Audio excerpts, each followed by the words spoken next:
Olá a todos, bem-vindos a mais uma videoaula de História. Pessoal do 9º ano, espero que todo mundo esteja bem, seja tranquilo aí, dentro do possível, fazendo o que é possível, vamos dizer. Bom, vamos a mais dois assuntos: greve geral de 1917 e o anarquismo. Como eu tinha dito, a gente já falou de socialismo e comunismo. A gente vai ver nessa aula sobre anarquismo, e mais pra frente, não sei, lá 3, 4 semanas mais pra frente aí, talvez a gente já veja o outro espectro político aí mais comentado, mais famoso, que é o capitalismo. Então, vamos começar aí. Greve geral de 1917, terminada a Primeira Guerra Mundial. Vamos voltar e focar em história do Brasil. Então, para quem se lembra, São Paulo e Rio de Janeiro começaram a ter indústrias. Então houve uma industrialização, mudou totalmente o tipo de emprego que era comum no Brasil, e aconteceu uma greve geral em 1917, então parou tudo, A maioria desses operários, quem operava essas máquinas, eram imigrantes europeus. Os brasileiros não tinham experiência com máquina e assim por diante, tanto que até hoje algumas empresas investem aí em SESI, Senai, Senac e assim por diante, para tentar colocar alguns no comércio, outros na indústria. Mas de qualquer forma aí, esses imigrantes, eles tinham influência do anarquismo, que a gente já vai ver na sequência. Então esses trabalhadores aí, eles denunciaram abusos. O que eles falavam? Primeiro, uma jornada com mais de 16 horas.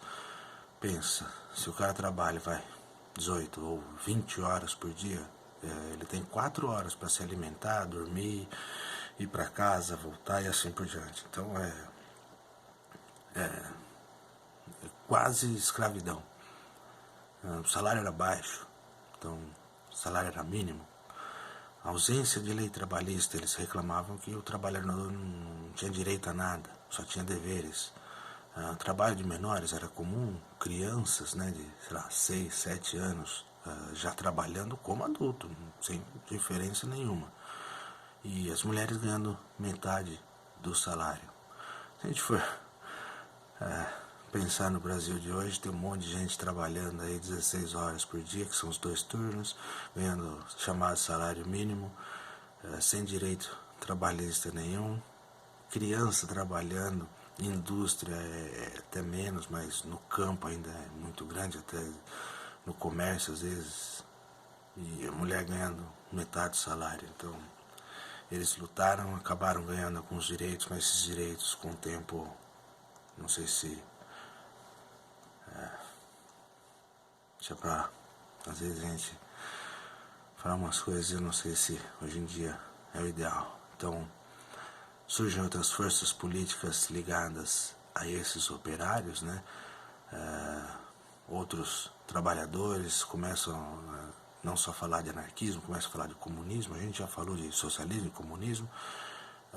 Então a partir de 1920 esse movimento anarquista enfraqueceu e basicamente ele ficou bem esquecido mesmo assim no Brasil, até o final da década de 1970, ali em 78, ou início da década de 80, já 82, 83, quando, por causa de um movimento que nem tem nada a ver com esse original aqui dos operários e tal, um outro movimento, conhecidos, não sei se já ouviram falar, são os punks, começa a falar de anarquismo e tal, então a imprensa começa a falar de anarquismo de novo e assim por diante. Mas vamos dar uma olhada aqui. Grego, anarquia, o que é isso? Ausência de governo. Então anarquismo é quando não há governo. Nesse tipo de estado social, o bem comum depende da relação entre os interesses de cada indivíduo. Primeiro, vamos lá, bem comum. Ninguém é dono de nada também, mas depende do interesse. Então, talvez uma coisa que, entre aspas, é de todo mundo, não interessa para uns, interessa para os outros. Lógico, vai ficar na mão desses que têm interesse nesta situação. Então, desde a antiguidade, desde a Grécia, desde os filósofos gregos, muita gente sempre fala na autogestão, né, que quando a pessoa vive dela mesma, ela trabalha, se ela planta, ela come, ela não tem que depender de ninguém. Então a liberdade, né, do que eles diziam de liberdade, tanto que ali no século XVII, Thomas Hobbes, um filósofo aí europeu, ele vai discutir aí uma situação que, na verdade, a maioria dos seres humanos troca sua liberdade por uma proteção, né? Então é um sistema que o Estado protege, né? Então ele coloca exército, ele coloca polícia nas ruas, ele coloca, sei lá, esgoto, ele te dá uma certa proteção, ruas asfaltadas e tal, né? E as pessoas não têm liberdade, elas têm que seguir regras, elas têm que seguir leis, elas têm que, né, fazer parte do que o Estado manda. Quem é o Estado, né? Então, o presidente, o prefeito, o governador, mas quem manda, os mais ricos ou quem tem uma certa influência social, depende, né? Bom, tem um tratado de paz ali, de Westfália. Então, os Estados europeus ganham soberania, então eles têm que respeitar as fronteiras. Tanto que nessa época, quando surge o Estado, o socialismo, né, vai falar de dominar o Estado, para quem se lembra do socialismo, e o anarquismo vai falar pelo contrário, não tem fronteira, não tem país, não tem cidade, não tem nada, tem a terra e quem mora na terra é humano e ponto final. Então esse tipo de liberdade aí foi trazido no Brasil ali, principalmente na região sul, ali na metade de 1800, e com o tempo vai se espalhar essas ideias anarquistas aí pelo Brasil. E o anarquismo ele tem características. Primeiro, a eliminação do Estado e qualquer tipo de governo. Então, ninguém manda. Se ninguém manda, ninguém obedece. Então é caos, cada um faz o que quer também, não. Tanto que a gente vai chegar lá.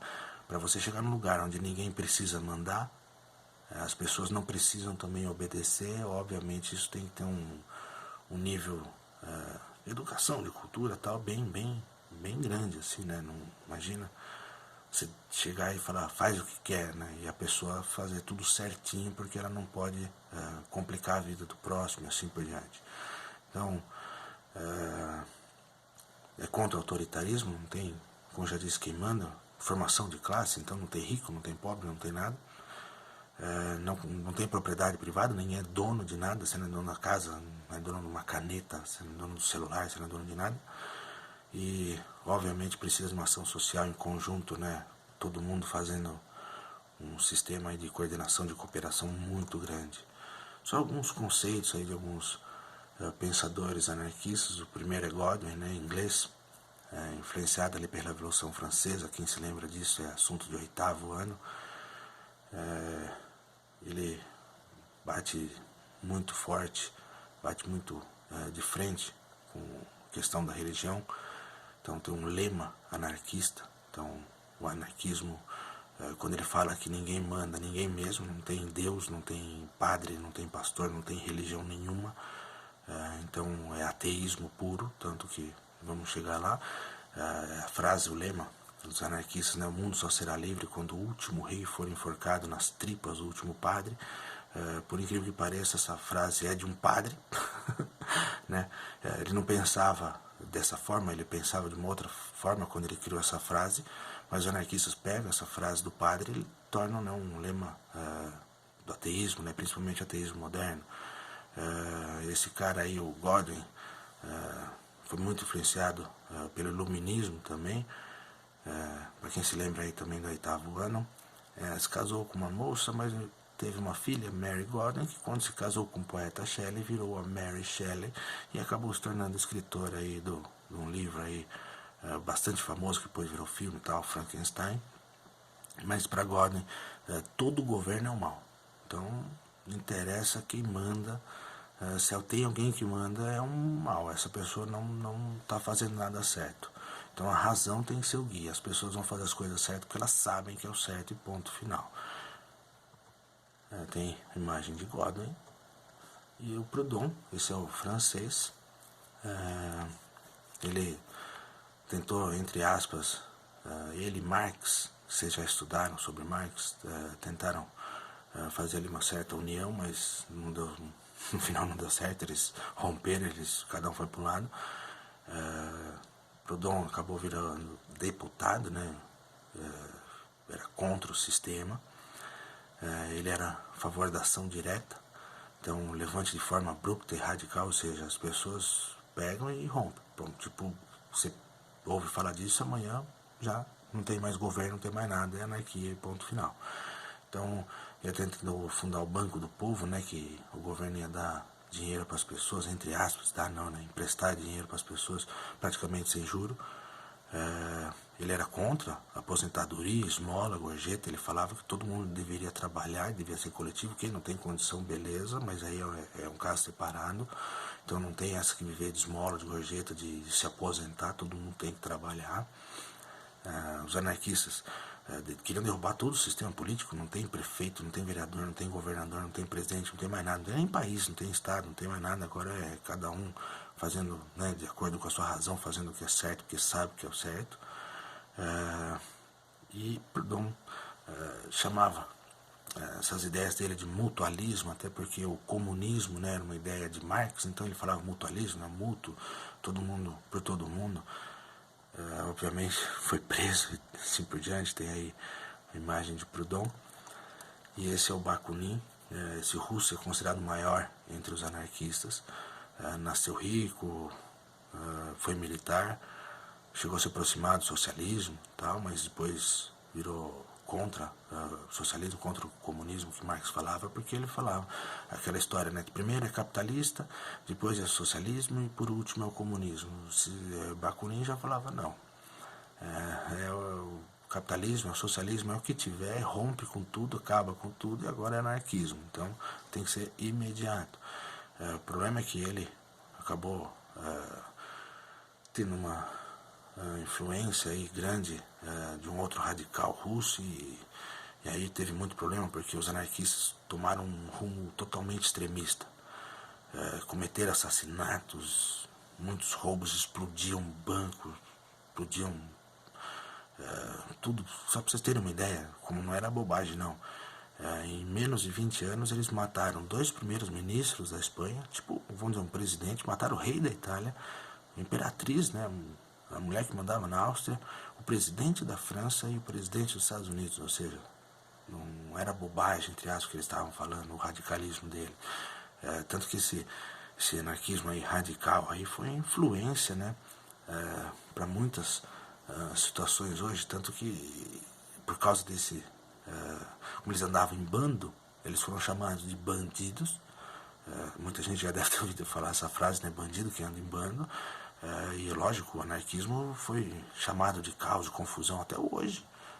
Muita gente na televisão algumas vezes fala de anarquismo, acho que é confusão, caos, faz o que quer e não tem nada a ver. Vocês viram que é extremamente complicado, o uso da razão, fazer o que é certo, assim por diante. Pra vocês terem uma ideia, 11 de setembro, aquela história lá do Osama Bin Laden, explodiram o metrô na Espanha, tudo esses terrorismo que acontece hoje, eles são baseados no que esses caras faziam há mais de 100 anos atrás, explodir as coisas, assim por diante. Tem aí Bakunin, esse cara, inclusive depois ele viu que o que ele fez aí de explodir as coisas, tal, não era o caminho, se arrependeu e acabou voltando atrás. Tolstói, esse já é um outro russo, mas esse já é pacifista. Esse já falava numa escola libertária, tanto que foi excomungado pela igreja, né? Então era contra tudo, era a favor da liberdade, mas através do pacifismo, de um jeito pacífico. Não tem nada de discutir nada, tudo de um jeito pacífico. Obviamente, os direitos humanos hoje em dia são baseados nas ideias de Tolstói, a proteção dos animais, quando ele que falava disso. Imagina na época quem falava de proteger os bichinhos e assim por diante. Até o Gandhi, um indiano famoso, tinha, né, o princípio da não agressão também baseado em ideias de Tolstói. de não agressão mesmo, tipo, se a polícia agredir, se alguém te agredir e tal, você fica quietinho, não reage, e é isso, e a pessoa vai acabar, entre aspas, ficando sem graça e vai entender que ela tá fazendo errado e assim por diante. Não sei se isso vai dar muito certo, é maior russo aí o Tolstói, não sei se isso vai dar certo no Brasil, mas, né, esse Malatesta aí é o cara que acabou influenciando muito o anarquismo no Brasil. Então, também movimentos libertários, tal, só que esse já era radical. Pra você ter uma ideia, ele distribuiu arma para a população, falou a população sai para a rua, dá tiro em tudo e assim por diante, fechado ali. Distribuir arma para a população, assim por diante, ou seja, durante a Primeira Guerra ele defendeu o internacionalismo, ou seja, não tem nada a desenvolver com a Primeira Guerra Mundial. O cara era doido, mas de certa forma ele influenciou muito a América do Sul. Então na Argentina, no Brasil, muitos anarquistas pensam dessa forma. Às vezes tem que pegar em arma para... Você já deve ter ouvido falar nos black blocs, alguma coisa assim. O pessoal que se diz anarquista e quebra banco, vai pra rua e tal, não é hoje que inventaram, né? E esse anarquismo radical aí, de certa forma, influenciou o Alessandro Mussolini. Bom, Alessandro Mussolini, italiano, o que ele se dizia? Socialista, anarquista, nacionalista e militarista. Putz, cara, doideira total. Então, é socialista e anarquista, e ele é nacionalista e militarista, ou seja, os anarquistas que são contra uma nação e tal, ele era, ou seja, ele misturava tudo. Mas de qualquer forma, o filho dele, Benito Mussolini, esse italiano, influenciado pelo anarquismo tal, e pelo pai, ele vai, depois de um tempo, fundar o fascismo na Itália, a palavra que hoje talvez vocês tenham ouvido falar bastante, é que a gente vai discutir na época da Segunda Guerra daqui um pouco, mas baseado no fascismo, depois vai surgir o nazismo, aquela história de Hitler e tal, ou seja, olha como que a liberdade extrema foi acabar caindo numa situação, né, oposta. Tá aí o Malatesta. E aqui no Brasil tem vários anarquistas, mas a gente falar dessa moça aí, a Maria Lacerda Moura, né, professora, também tinha ideias anticlericais, ou seja, anti-religião totalmente, o anarquismo, assim como o socialismo e o comunismo é ateu, né, não aceita nenhum tipo de religião. Para quem talvez, não sei se alguém já deu uma olhada, mas ateísmo não tem nada a ver com algumas coisas que você não acredita em nada e ponto final, né? Não tem religião, não tem nada, morreu, acabou. Então, não tem o culto ao mal, né? Nada disso, não. Por favor, não vai pensar, né? Coisa errada. De qualquer forma, esses ateístas aí acabaram... esses anarquistas acabaram se ligando também à educação, tanto que os anarquistas imaginavam já em salas mistas, uma sala de aula onde pode ter o menino, a menina, né, o homem, a mulher, que hoje é comum, mas na época não era nada comum. Muitos jornais tinham foco libertário, então começava a falar do direito da mulher, então essa ideia de feminismo, da mulher poder trabalhar, da mulher poder... Tanto que, olha, ela falava já numa época, olha, 1900, mais de 100 anos atrás, ela já falava em amor livre, ou seja, você ficar junto com quem você quiser e não vai precisar se casar na igreja, não precisa se casar no cartório, nem nada, você junta e ponto final. Ou se também não quiser juntar o que hoje é comum falar pegar, ficar, né, ou só namorar, fica 3 meses e cada um vai para um lado e tal, isso não era nada comum. Então os anarquistas falavam, você faz o que você quiser, as mulheres inclusive, né, as mulheres podem fazer a mesma coisa que o homem, e o antimilitarismo, né, é contra a guerra, né, pacifismo, contra qualquer tipo de violência. Então tem Maria Lacerda aí, e de certa forma o anarquismo até foi implantado, né, até foi algum lugar anarquista já existiu, mas não durou muito. Como era livre, o cara fazia o que ele quer, obviamente alguém ali no meio ia fazer o que quer errado e aquilo ia descambar para uma violência e pronto, já acabou a ideia de anarquismo. O mais próximo que existiu, talvez até hoje, de um conceito anarquista foi esse chamado mundo tecnológico, principalmente a internet, sistemas Linux, Wiki, de você acabar com direitos, de você fazer o que quiser e assim por diante. tanto que muitas leis estão sendo estudadas para a internet, para o mundo virtual, vamos dizer assim, vai ter que ser feito leis e tal, é o Estado tomando conta do mundo virtual, acabando o anarquismo no mundo virtual. Não tem fronteira, né? Você fala com o cara da Grécia, você fala com quem quiser, no Facebook lá, você fala com quem você quiser, então é bem ideal anarquista. E essa ideologia, obviamente, ia ter muita complicação por não ter um líder e tal, então o anarquismo é uma ideia de certa forma legal, mas é uma utopia, é quase difícil, é quase impossível se alcançar, e onde você consegue, provavelmente não vai durar. Tem vários tipos, anarco-individualismo, anarco-comunismo, lá. Hoje em dia, o mais comentado é o chamado anarcocapitalismo, também é baseado na ideia de anarquismo, mas para eles tem o conceito de propriedade privada. Então você tem dono, sim. Então ninguém é dono de nada, isso já não tem aqui. Você é dono da sua casa, você é dono do que for, mas de qualquer forma não tem governo, não tem presidente, não tem nada. Os indivíduos e as empresas fazem melhor do que qualquer prefeito, qualquer presidente, qualquer pessoa faz. Por isso tem muita gente hoje em dia falando em anarcocapitalismo. Não precisa mais de políticos e assim por diante, e as pessoas se resolvem no dia a dia. Bom, mais um conceito político. Para quem ama política, e na idade de vocês é 0,0001, é praticamente ninguém, mas como educação fundamental, é um fundamento, é bom que vocês estejam começando a ver alguns conceitos políticos, alguns conceitos sociais, alguns conceitos econômicos, assim por diante. Daqui 3, 4 anos aí, talvez até um pouquinho mais, 5, 6 anos, mas a maioria de vocês vai falar desses assuntos corriqueiramente, normalmente, mas por enquanto é isso. Obrigado. Talvez o segmento das próximas aulas, menos conceitos históricos assim, e mais, vamos dizer, aquela história que vocês estão acostumados. Talvez eu receba mais fotos do caderno aí. Obrigado a todos, agradece mesmo, a gente se fala e é isso. Tomara que dê tudo certo, juízo, e siga as recomendações médicas e científicas sempre. Obrigado e até mais. Valeu.